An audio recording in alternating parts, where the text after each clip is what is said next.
Guys, welcome back. Uncle Mike's Mustang Part 2, rear suspension. Let's get after it.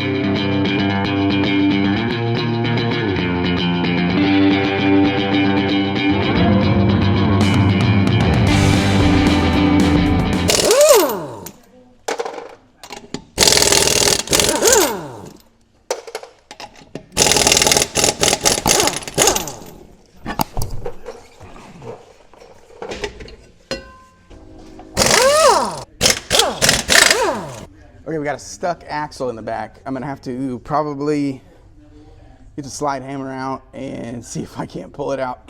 Sometimes this happens. So these old Ford rear ends are not C-clip rear ends. The only thing that holds them in is a retainer plate, and sometimes if moisture or something gets in between the bearing and the surface of the axle tube housing, it'll rust up, and that's probably what happened here. This car's from Washington, so more than likely that's the situation. I'm gonna grab a slide hammer. I might have to make an adapter, and we'll get this thing pulled out. I got the axle out, and let me show you how I did it. I didn't use a slide hammer. Well, I mean, I kind of sort of did. But what I ended up doing is I put a couple of lug nuts on the wheel, just like 2 or 3 threads deep, and then I put it onto or that gave me some slack rather on the axle, and then I just kind of used the wheel as a slide hammer, 2 pops, and it came right out. So that is done. So some differences here. So I know on a 69 Mustang, the e-brake cable is different. The 2 back sections are in smaller sections. The 70 is different. I didn't know this, but that cable goes all the way around the front and is what actually connects to the back. And when you pull the cable in the car, it connects to a common point up front.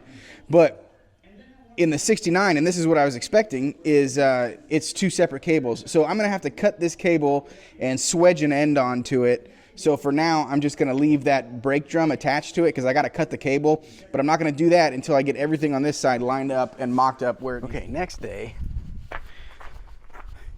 I got the brake cable. E-brake cable is the last thing that's left. And I had to make some changes to the kit. Well, not really, but let me show you. Okay, so here's the way it terminates. Now this was all the right size and it fit right in the factory opening and everything, and I used that factory clip to terminate it. Well, the other side came with a little square deal that accepted the cable, and then I could run the factory cable to the other side of it. But it only came with one for some reason, so I went and I picked this up. I just got it at Advanced Auto, and it's like one of those like Dorman products, like fix your junk on the side of the road that you just you know, the part of the aisle I'm talking about at the parts store. Anyways, it's actually for coupling e-brake cable, and I believe it's a General Motors part. It said it fits GM's, but anyways, so I'm gonna use this on this here. So excuse the camera work, and then so it works like that. But the problem here is that the other side goes all the way into the drum brake, and I actually cut it off there because it was quicker than taking the whole thing apart.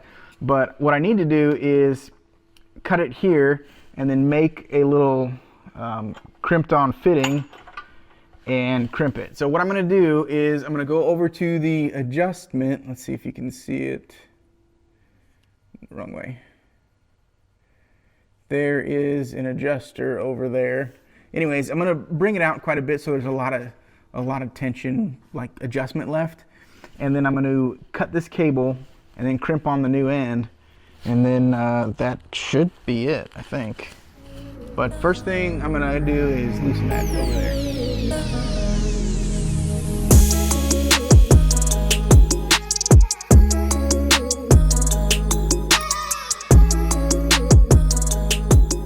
Okay, so I have figured out where I want to end this e-brake cable, the factory side of the e-brake cable, and it's right here where it's cleaned off. Now I think the best way to do this is probably to wrap it in masking tape and use the cutoff wheel to cut it. So that's what we're going to do now.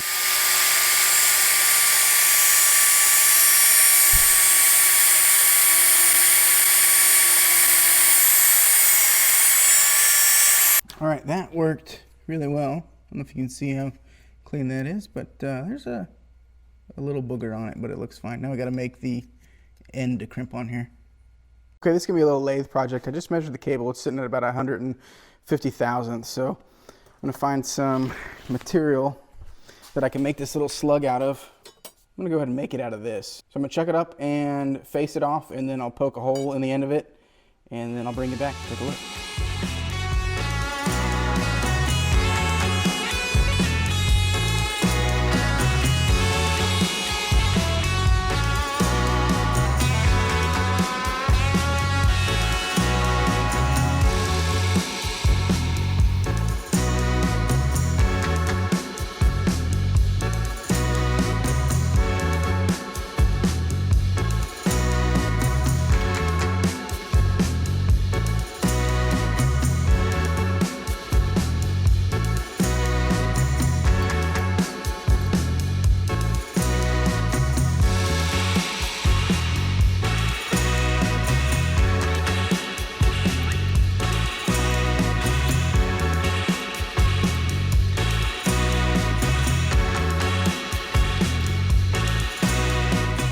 The center drill, I don't think it was on center, because when I inserted it into the middle of the part, it jumped over and found its own center. So as soon as I saw that, I should have stopped. All right, I'm gonna hack this piece off because that piece of drill stuck in there now, and then we'll do it again.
Let's see if this thing fits on here. Oh yeah, that's money. Now, if our tool can clamp it, I think we'll be in there like swimwear. Let me just do one more quick check on the fitment, just to make sure I don't waste my time here. All right, one last fit check here. Okay, that is all the way out. Cable seated in the caliper there. I think is optimal right there. All right, make a little mark here so if it slides we know.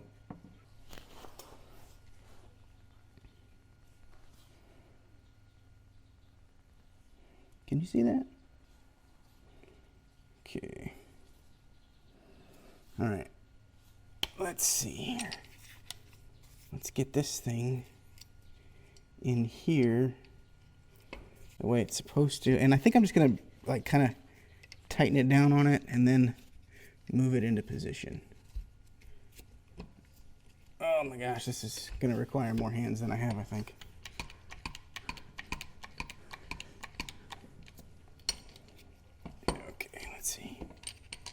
Ah, fuck. I'm not sure why, but I lost the video footage here, but the crimp came out great. All right, guys, that's it. We finished it up. That worked fine. It's actuating both sides.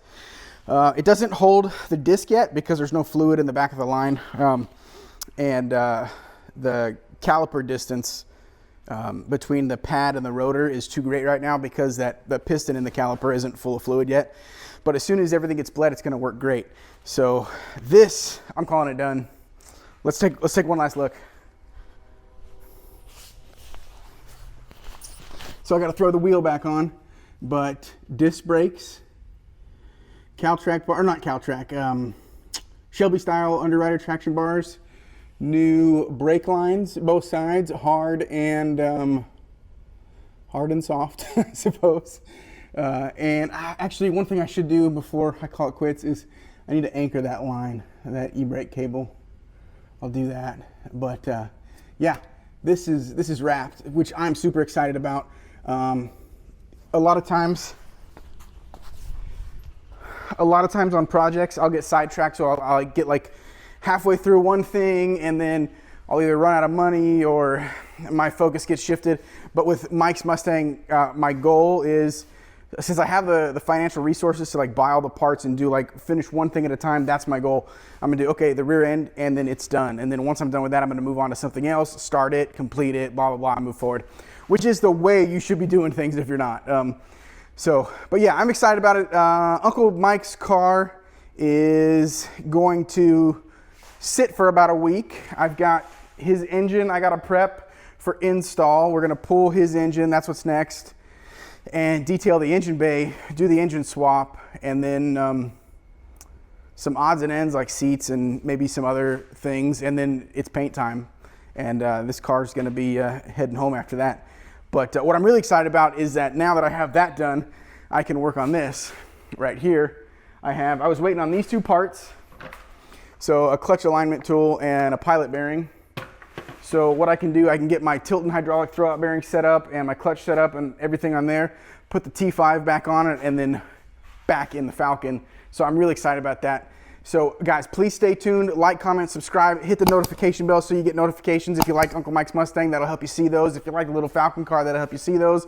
If you like me just fumbling, like watching me just fumbling my way through life here, that's acceptable as well. So anyways, guys, thank you again. We'll see you on the next one.